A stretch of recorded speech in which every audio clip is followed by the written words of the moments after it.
Welcome to the Daily Influence, where our mission is to deliver a daily dose of positive influence that can uplift you personally or be shared within your sphere of influence. While not every episode may directly apply to your unique circumstances, we strive to provide insights and inspiration relevant to most people's daily, weekly, and monthly lives. Whether you are tuning in during the morning, noon, or night, the Daily Influence is here for you.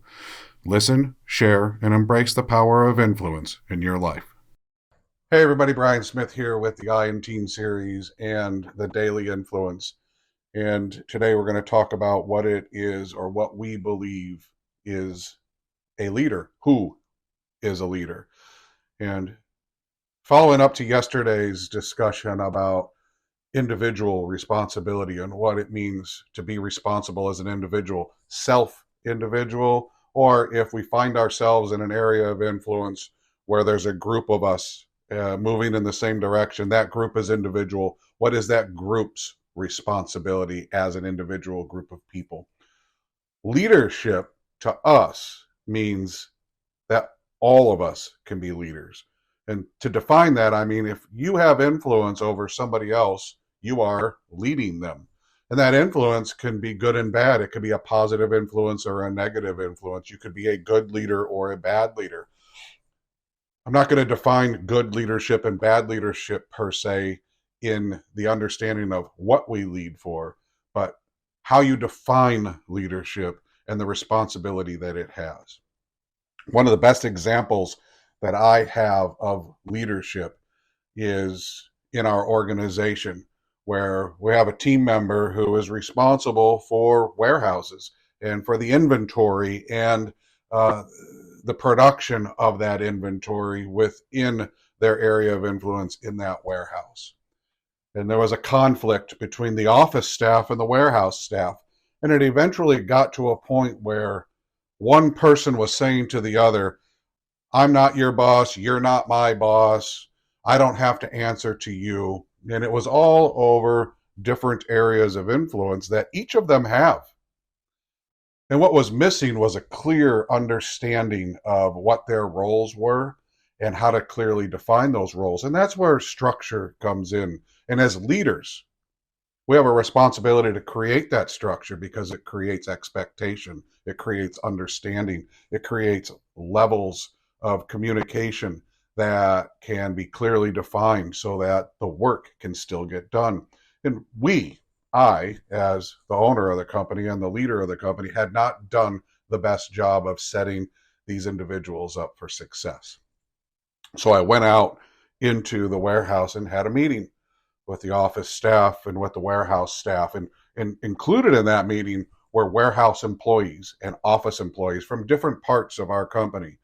And we got to the root of the cause where the warehouse person just feels like the office people are trying to dictate things to them, and the office people feel like the warehouse people are trying to dictate things to them that are out of their areas of influence, yet they were.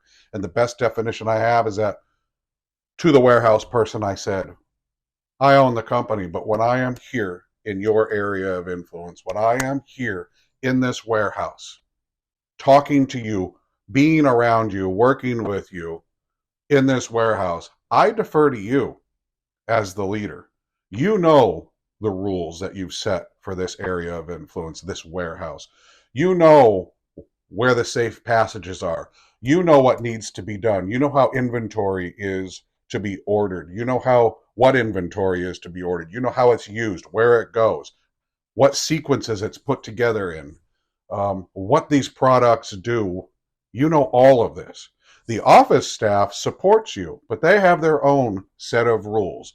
Those rules are what information they need to create purchase orders to get product in, what information our vendors might need to make sure that shipping is done correctly, or for our customers when orders are done, that those packages are done correctly. And the two of you need to communicate. But when you go into each other's area of influence and you start talking about tasks that influence their day-to-day activities, you need to let them guide that conversation. And if you have something to add, if you need clarification, if you think something can be better, you should slow down and listen to each other and find where we might be contributing to or creating conflict or problems within each other's area of influence.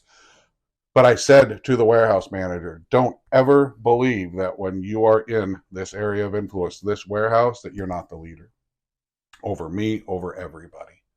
I don't have a right to come in here and, yes, I'm the owner, and tell you how to do your job, because I don't do your job every day.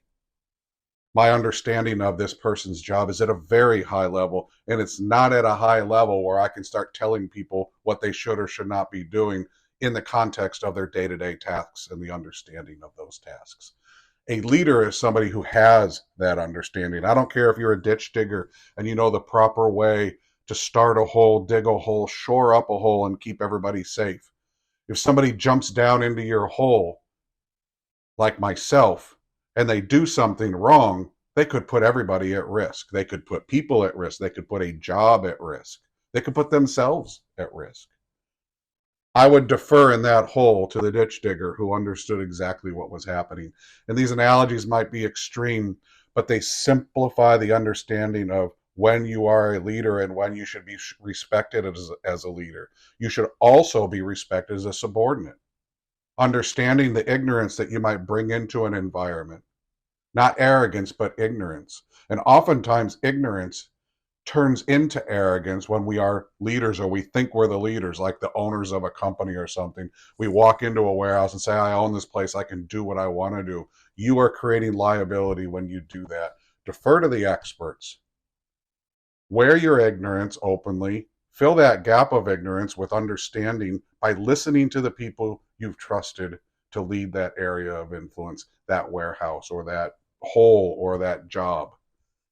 Listen to them and defer to them when it's proper. And if you need to, lead from outside their area of influence. If you need to give guidance, create new policies and procedures, change the way communication is, include them in that so that you don't inadvertently create some type of problem for them or yourselves in the future.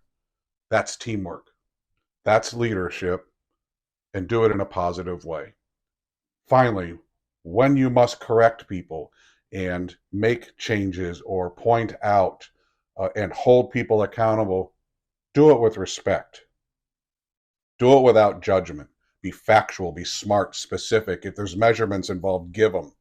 Make sure remediation's attainable. Be realistic about your expectations, and if you're not, hold yourself accountable for not being realistic or specific. Be a part of the solution. If you're part of the problem, own it and move past it together. That's what leaders do. We're going to continue down this path. I hope you all have a great day. We'll talk to you again tomorrow.